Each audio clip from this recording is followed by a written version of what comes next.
In today's video, I'm going to teach you how to build workflows in Asana with automation. By the end, you'll know how to set up simple rules that save you time, reduce manual work, and keep your projects organized without you having to constantly babysit every task. First, go ahead and open your Asana project. This can be any project where you want tasks to move more smoothly, like a content calendar, a client onboarding board, or a product roadmap. Make sure you're in the main project view where you can see all your tasks or columns. Next, look toward the top right corner of your screen and click on the Customize button.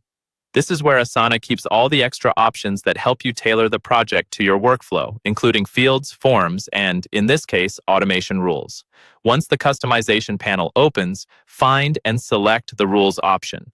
This section is dedicated to building the automations that will do repetitive actions for you.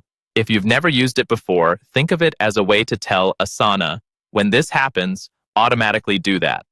Now, click on Add Rule. You may see some suggested templates from Asana based on common use cases, but for full control, choose Start from Scratch. This lets you define exactly what should trigger your rule and what should happen as a result without being boxed into a preset.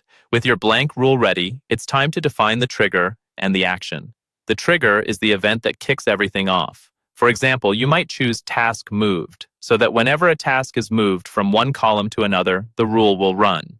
Then, set the action, which is what you want Asana to do automatically. A simple and powerful action is Change Assignee. This means that when a task is moved, Asana will automatically reassign it to the right person, like handing off work from one team member to another as it progresses. Take a moment here to think through your process. Ask yourself what actions you repeat over and over, like reassigning tasks, updating statuses, or moving work between stages, and match those to triggers and actions in your rule. Once you're happy with your setup, click Publish. This activates the rule in your project. From now on, every time the trigger condition is met, Asana will automatically perform the action you defined, keeping your workflow moving with less manual effort and fewer chances for things to slip through the cracks.